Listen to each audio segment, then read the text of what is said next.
السلام علیکم ورحمۃ اللہ وبرکاتہ۔ محترم ناظرین و سامعین، آپ یہ تو جانتے ہیں کہ قرآن شفا ہے۔ آپ کو یہ بھی معلوم ہے کہ الا بذکر اللہ تطمئن القلوب، اللہ کی یاد سے دل اطمینان پاتے ہیں۔ مگر اس سب کے باوجود پھر ہم کیوں بیمار، پریشان اور بے چین رہتے ہیں؟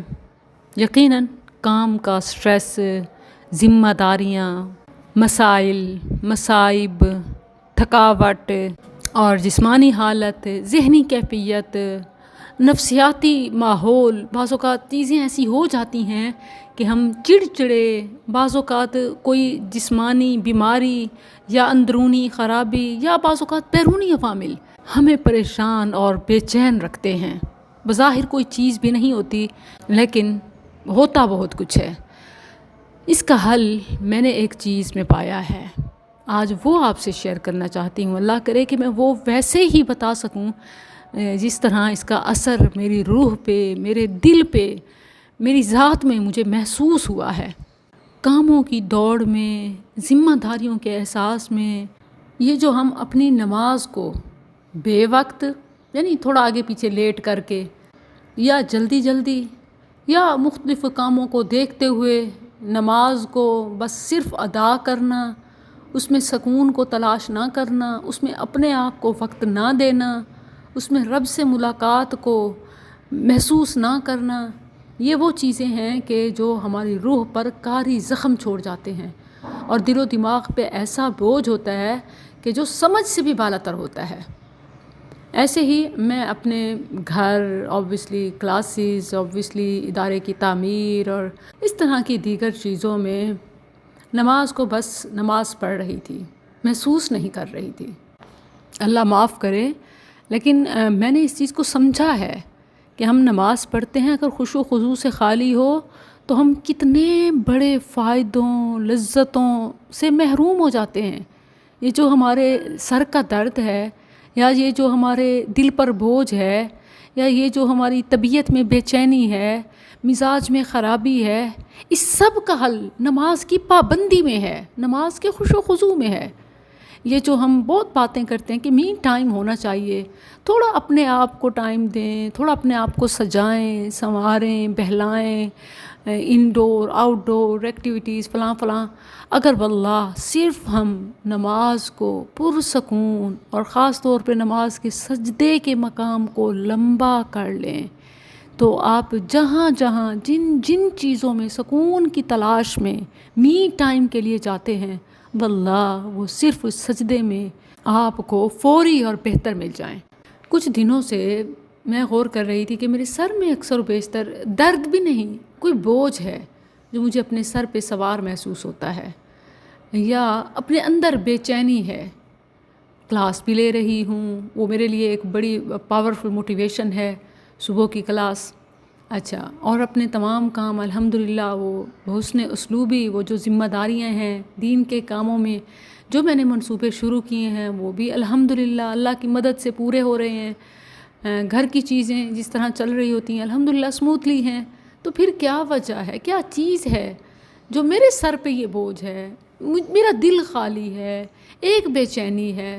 اچھا چلیں، لوگ چائے پیتے ہیں، چائے پی کے دیکھتی ہوں، یقین کریں کہ ایک دن تو کچھ اچھا محسوس ہوا، پھر اگلے دن چائے بھی کام نہ آئی۔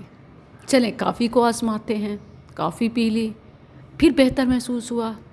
اگلے دن پھر کافی بھی کام کرنا چھوڑ گئی، چلو پین کلر لے لیتے ہیں، اتنی سٹریس جو فیل ہو رہی ہے، ایک سیف میڈیسن تھی وہ لے لی، کچھ بہتر۔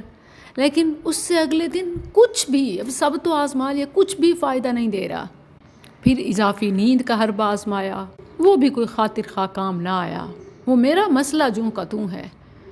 پھر جو میں نے نماز کے سجدے میں سر ڈالا، اٹھانا بھول گئی، پھر جو اٹھا تو مسئلہ باقی نہیں تھا۔ سوچا سب کو بتاتی ہوں، مسئلہ جو بھی ہے، جیسا بھی ہے، مسئلے کو بیان بھی نہیں کر سکتے نا، سجدے میں ڈال دیں۔ یہاں وہ مسئلے حل ہوتے ہیں جو پہچانے بھی نہیں جاتے، یہاں ان بیماریوں کو دوا اور شفا ملتی ہے کہ جو ڈائیگنوز بھی نہیں ہوتی۔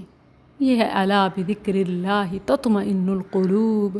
اب سارے کام ایک طرف، سبھی میرا انتظار کر رہے ہوتے ہیں اور میں سجدے میں سکون پا رہی ہوتی ہوں۔ جو بھی آپ کی ایکٹیویٹیز ہیں ان سب کو پلان کریں، اپنے لیے وقت نکالیں، لیکن سکون اور اطمینان کے لیے، لائٹ فیل کرنے اور فریش فیل کرنے کے لیے وقت پر نماز اور نماز کا سجدہ لمبا کرتے ہیں۔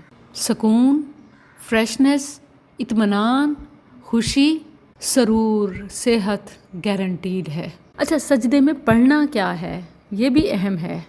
سبحان ربی الاعلیٰ تو بچے کو آتا ہے۔ جس وقت آپ کے سر میں درد ہے، آپ بے چین ہیں، آپ پریشان ہیں، آپ بیمار ہیں، آپ تھکے ہوئے ہیں، آپ کچھ پڑھ بھی نہیں سکتے، آپ بول نہیں سکتے، آپ خاموشی سے سر سجدے میں ڈالیں اور اپنے لبوں کو یوں ہی ہلائیں۔ تعداد میں یا زور لگا کر پڑھنے میں پریشان نہ ہوں، یہ اہم نہیں ہے۔ اہم یہ ہے کہ آپ دل اور زبان سے اکٹھے پڑھ رہے ہوں۔ جب سجدے کو لمبا کریں تو یوں ہی پڑھتے رہیں، سبحان ربی الاعلیٰ، پھر بے شک خاموش ہو جائیں، اس کو سوچیں، پھر سے پڑھیں، سبحان ربی الاعلیٰ، خاموش ہو جائیں، وقفہ کریں، سوچیں، پھر پڑھیں۔ گویا زبان کے ساتھ ساتھ دل کو بھی شامل کریں، اور جسم تو ویسے ہی گویا سجدے میں سبحان ربی الاعلیٰ اپنی زبان میں کہہ ہی رہا ہے۔ آپ اسے تعداد میں یعنی 3، 5 کر سکتے ہیں، لیکن جب اس طرح کی حالت ہے تو آپ بے شمار ہی پڑھتے جائیں، سبحان ربی الاعلیٰ۔ وقفہ جتنی بھی بار ہو جائے اس سے فرق نہیں پڑتا، یا مطلب لمبا سجدہ اور تھوڑی بار، اس سے بھی فرق نہیں پڑتا۔ آپ کا لمبا سجدہ کرنا آپ کو پرسکون کر دے گا۔ میڈیکلی بھی اس کے بہت سارے اسپیکٹس ہیں کہ اگر اس پر بات کی جائے تو یہ الگ ٹاپک نکل جائے، لیکن یہاں میڈیکلی نہیں، جسٹ فزیکلی نہیں، یہاں تو آل ان ون کی بات ہو رہی ہے، ثواب کے ساتھ بے شمار کی بات ہو رہی ہے۔ اسی طرح اور بھی بڑی پیاری مسنون دعائیں ہیں، جب آپ کا اس میں شوق آ جائے، جب آپ کو تجسس، محبت، لذت مل جائے تو پھر پڑھتے جائیں، سبحانک اللہم ربنا وبحمدک اللہم اغفر لی۔ اسی طرح اور یہ بھی آپ کو آتی ہوگی، سبوح قدوس رب الملائکۃ والروح، بہت ہی آسان اور بڑی ہی پیاری دعا ہے۔ اور یہ بھی آپ کو آتی ہی ہوگی، سبحان ذی الجبروت والملکوت والکبریاء والعظمہ۔ بس اس میں لذت محسوس کریں، اس کو دل سے پڑھنے کی کوشش کریں۔ اور بڑی پیاری دعا ہے، اللہم اغفر لی ذنبی کلہ دقہ وجلہ واولہ وآخرہ وعلانیتہ وسرہ۔ یاد رہے کہ اگر اس میں کوئی لفظ بھول بھی جائے، چھوڑ بھی دیا جائے، مطلب نہیں آ رہا تو کوئی فرق نہیں، اہم آپ کا سجدہ کرنا ہے، لمبا کرنا ہے، اور پیشانی کے سجدے کے ساتھ ساتھ دل کو بسجود کرنا ہے، سر بسجود کے ساتھ قلب بسجود ہونا ہے، یہ اہم ہے۔ اور یہ بھی آپ کو آتی ہی ہوگی، اللہم لک سجدت وبک آمنت ولک اسلمت سجد وجہی للذی خلقہ وصورہ وشق سمعہ وبصرہ تبارک اللہ احسن الخالقین۔ اور اسی طرح یہ بھی سجدے میں آتی ہے، اللہم انی اعوذ برضاک من سخطک وبمعافاتک من عقوبتک وأعوذ بك منك لا أحصي ثناء عليك أنت كما أثنيت على نفسك۔ دعائیں تو اور بھی ہیں، سجدے میں مسنون بھی ہیں، اور مسنون کے علاوہ بھی سجدے میں پڑھی جا سکتی ہیں۔ یہ ایک طویل ٹاپک ہے، اس وقت صرف آپ کو سر درد کی، اس وقت آپ کو صرف دل میں درد کی دوا بتانا مقصود تھا۔ وفقکم اللہ۔